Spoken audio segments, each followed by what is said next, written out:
রাধে রাধে বন্ধুরা, অমৃত কথা বাংলা চ্যানেলের নতুন পর্বে আপনাদের সকলকে স্বাগত জানাচ্ছি। মা সাবিত্রী দেবীর অশেষ কৃপা পেতে অবশ্যই কমেন্ট বক্সে লিখুন জয় মা সাবিত্রী দেবীর জয়। এই পর্বের বিষয় হলো বট সাবিত্রী ব্রত পালনের নিয়ম, পুজোর উপকরণ, পুজোর সময় কি কি কাজ করা উচিত আর কি কি করা উচিত নয়, কি কি খাওয়া যাবে আর কি কি খাওয়া যাবে না, পুজোর বিধি এবং ব্রত কথা শুনবো এই ভিডিওর মাধ্যমে। ভিডিওতে যাবার আগে অমৃত কথা বাংলা চ্যানেলটিকে অতি অবশ্যই সাবস্ক্রাইব করুন, লাইক করুন, কমেন্ট করুন, শেয়ার করুন, ধার্মিক নোটিফিকেশন ঘন্টাটি বাজিয়ে দেবেন। জ্যৈষ্ঠ মাসের অমাবস্যা তিথিতে বট সাবিত্রী বা সাবিত্রী চতুর্দশী ব্রত পালন করা হয়। এই দিন সাবিত্রী সত্যবান এবং ধর্মরাজের পুজো করা হয়। বলা হয় এই ব্রত পালন করলে বৈধব্য যন্ত্রণা ভোগ করতে হয়। জেনে নেওয়া যাক বট সাবিত্রী বা সাবিত্রী চতুর্দশী পূর্ণ পবিত্র ব্রত কথা, ব্রত মাহাত্ম্য। এককালে মত্র নামে এক রাজ্য ছিল। সেই রাজ্যের রাজা অশ্বপতি কোনো সন্তান না হওয়ায় সে পত্নীর সাথে সাবিত্রী দেবীর আরাধনা শুরু করেন। 14 বছর ব্রত পালন করে ব্রত উদযাপনের সময় তাদের আরাধনায় খুশি হয়ে সাবিত্রী দেবী তাদের আশীর্বাদ করেন যে তাদের সর্বসুখ লক্ষণা যুক্ত এক কন্যা সন্তান জন্মগ্রহণ করবে। কালের নিয়মে রানী মালবী এক অতীব সুন্দর কন্যা সন্তান প্রসব করেন। এবার সাবিত্রীর নাম অনুসারে তার মেয়ের নাম রাখেন সাবিত্রী। দেখতে দেখতে সাবিত্রী বড় হয়ে বিবাহযোগ্য হয়ে ওঠে। একদিন সাবিত্রী তার সখীদের সঙ্গে ঘুরতে ঘুরতে সালম্ব দেশের রাজ্যচর রাজা দম্বু সেনের আশ্রমে এসে হাজির হন। সেখানে রাজার পুত্র সত্যবানকে দেখে মনে মনে তার বর হিসাবে প্রার্থনা করেন। সাবিত্রী এই সময় যখন মহামুনি নারদ অশ্বপতির সঙ্গে দেখা করতে আসেন, তখন রাজা নারদ মুনির সামনে তার কন্যাকে জিজ্ঞাসা করেন যে তার কোনো পছন্দ করা আছে নাকি আগে থেকে। উত্তরে সাবিত্রী সত্যবানের কথা জানান। অশ্বপতি তখন নারদ মুনিকে সত্যবানের বিষয়ে জিজ্ঞাসা করেন। নারদ মুনি জানান যে তিনি রাজা দম্বু সেনের পুত্র। দম্বু সেন তখন রাজ্য ছাড়াই এবং তার পত্নী দুজনাই অন্ধ। সব থেকে বড় কথা, তাদের পুত্র সত্যবান তার বিয়ের ঠিক 1 বছরের মাথায় মৃত্যুবরণ করবে। এই কথা শুনে অশ্বপতি সত্যবানের সঙ্গে নিজের কন্যা সাবিত্রী বিবাহ দিতে রাজি না হলেও সত্যবানকে বিবাহ করবে বলে মন স্থির করেন। অজ্ঞাতা রাজা অশ্বপতি ভালো দিন দেখে সত্যবানের সাথে সাবিত্রী বিয়ে দেন। সাবিত্রী বোনের সত্যবানের সঙ্গে এসে অন্ধ শ্বশুর শাশুড়ি সেবা যত্ন করতে শুরু করে। সকলের প্রিয় হয়ে ওঠেন এবং মন দিয়ে সংসারের কাজ করতে থাকে। কিন্তু নারদ মুনির ভবিষ্যৎবাণী তাকে মনে মনে বিচলিত করতে থাকতেন। যখন তাদের বিয়ে 1 বছর পূর্ণ হতে আর মাত্র 3 দিন বাকি, তখন সাবিত্রী 3 দিন উপবাস করে ব্রত পালন করার ইচ্ছা প্রকাশ করলেন। শ্বশুর শাশুড়ির অনুমতি নিয়ে তিনি বনের মধ্যে যান এবং সত্যবান তার সাথে বনের মধ্যে প্রবেশ করেন।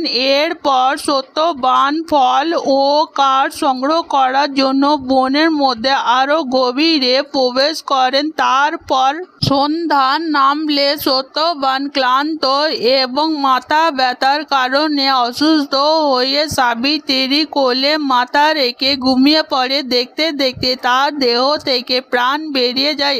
এই দিন কৃষ্ণ চতুর্দশী থাকায় ঘন অন্ধকারে স্বামীর মরা দেহ নিয়ে সাবিত্রী মাতা দেবী সাবিত্রীর নাম জপ করতে থাকেন এবং তার দেহ থেকে এক প্রকার জ্যোতি বিচ্ছুরিত হতে থাকে। দেখতে দেখতে সত্যবানের প্রাণ নিতে আগত যমদূতগণ আশ্চর্য হয়ে যান। সত্যবানের প্রাণবায়ু না নিয়ে হিমালয়ে গিয়ে ধর্মরাজকে সম্পূর্ণ ব্যাপারটি বিস্তারিতভাবে জানান। জানান। এদিকে ধর্মরাজ সত্যবানের প্রাণবায়ু নিয়ে যাবার সময় দেখে সাবিত্রী তার পিছনে আসছেন। ধর্মরাজ তাকে জিজ্ঞাসা করলে ধর্মরাজ যে স্তব করতে থাকে। তাকে খুশি করে ধর্মরাজ তাকে 3টি বর দিতে চান। সাবিত্রী তখন তার শাশুড়ির চোখের জ্যোতি, শ্বশুরের রাজত্ব, তার বাবা 100 পুত্র হবার প্রার্থনা ধর্মরাজের কাছে করে। ধর্মরাজ খুশি মনে তথাস্তু বলে তাকে বর প্রদান করে। ও আবারও চলতে থাকে জমালয়ের উদ্দেশ্যে। চলতে চলতে তিনি দেখে সাবিত্রী আবারও তার পিছনে পিছনে আসেন। কারণ জিজ্ঞাসা করলে আবার তিনি ধর্মরাজের নাম জপ করতে থাকে। তখন আবার খুশি হয়ে ধর্মরাজ সাবিত্রীকে বর দিতে চান। সাবিত্রী তখন বলে, আমার এই বর দিন যে সত্যবানের ঔরস থেকে আমার গর্ভে যেন 100 পুত্রের জন্ম হয়। ধর্মরাজ তথাস্তু বলে চলে গেলে আবারও পিছনে সাবিত্রী যেতে থাকেন। তখন ধর্মরাজ তাকে কারণ জিজ্ঞাসা করেন, কি ব্যাপার, আপনি যে আমাকে সত্যবানের ঔরসের পুত্র হবার আশীর্বাদ করলেন, তাহলে আপনার ধর্ম রক্ষা পাবে কি করে? সত্যবান প্রাণবায়ু ফিরিয়ে দিন আর আপনার ধর্ম রক্ষা করুন। এই শুনে ধর্মরাজ লজ্জায় পড়ে যায় আর সত্যবানের প্রাণবায়ু পুনরায় ফিরিয়ে দেয়। এরপর সাবিত্রীর স্বামী সত্যবান জেগে ওঠে। এদিকে রাজা অমৃতসেন ও তার স্ত্রী জেগে ওঠে, সব কিছু দেখতে পান। এরপর তার মন্ত্রী এসে খবর দেয় যে তাদের শত্রুর বিনাশ হয়েছে, রাজার রাজ্য ফিরে পায়। এইভাবে সাবিত্রী এই ব্রতের মাধ্যমে সব এই ব্রত কথা চারিদিকে ছড়িয়ে পড়ে। ধর্ম দিয়ে সততা দিয়ে সাবিত্রী তার স্বামীর জীবন রক্ষা করে। মৃত্যু স্বামীর পুনরায় প্রাণ ফিরিয়ে আনতে সক্ষম হলে স্বামীর প্রতি ভালোবাসা তাকে অমর করে রেখেছেন।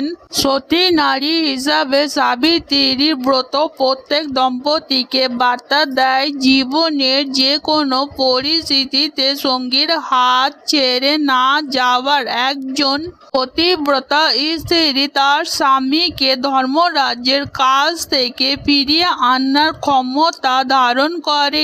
এই কারণে বিবাহিত মহিলাদের পক্ষে এই ব্রত পালন করা গুরুত্বপূর্ণ। এই দিনটিতে স্বামী সুস্থতা এবং দীর্ঘ আয়ু কামনা করার পাশাপাশি মহিলারা সন্তান প্রাপ্তির আশীর্বাদ লাভ করেন।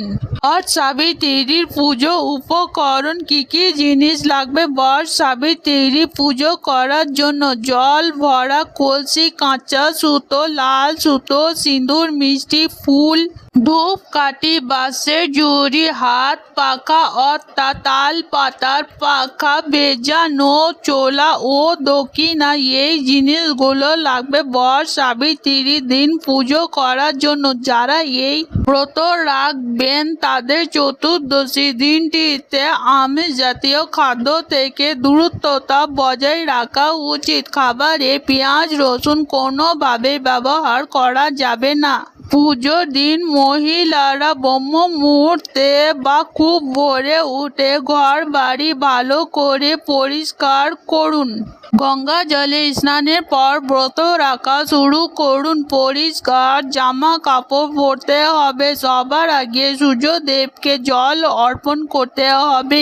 এরপর বাঁশের ঝুড়িতে সমস্ত পুজোর সামগ্রী সাজিয়ে রাখতে হবে। পুজোর ডালা নিয়ে বাড়ির নিকটবর্তী বট গাছের কাছে যেতে হবে এবং পুজো করতে হবে। বট গাছের অর্পণ করতে হবে। বট গাছকে ধূপ দীপ দেখাতে হবে। এরপর বট বৃক্ষকে পুজো দেওয়ার 5 বার বা 7 বার বা 11 বার বা 21 বার গাছে পরিক্রমা করতে হবে। স্বামীর দীর্ঘ আয়ু কামনা করে পরিক্রমা হয়ে যাবার পর সাবিত্রী সত্যবানের পাঁচালী বা ব্রত কথা শুনতে হবে।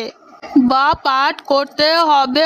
অবশ্যই বট সাবিত্রী পুজোর দিন পুজো করলে বট সাবিত্রী ব্রত কথা শুনতে হবে, সারাদিন উপবাসে থাকতে হবে এবং সন্ধ্যার সময় আরতি করে ফল আহার গ্রহণ করতে হবে। পরের দিন প্রতিদিনের মতো সাধারণ পুজো করতে হবে এবং ব্রত ভঙ্গ করে ব্রাহ্মণদের দান করতে হবে। তারপরে ব্রতী খাবার গ্রহণ করতে পারবে। ব্রত ভঙ্গের সময় ব্রতীকে 11টি কাঁচা ছোলা খাবার পর ব্রত ভঙ্গ করতে হবে এবং ব্রত কথা শুনে তবেই এই ব্রত ভঙ্গ করা যাবে। ব্রত ভঙ্গ করার পর ব্রতী ভাত রুটি কিছুই খেতে পারবেন না। ফল খেয়ে এই ব্রত পালন করতে হবে। পরের দিন সকালে পুনরায় পুজো করার পর ব্রাহ্মণদের সেবা করে তারপর ব্রতী অন্ন গ্রহণ করতে পারবে। আজকের পর্ব এখানেই সমাপ্ত হলো। অমৃত কথা বাংলা চ্যানেলের সঙ্গে থাকার জন্য আপনাদের অনেক ধন্যবাদ। রাধে রাধে।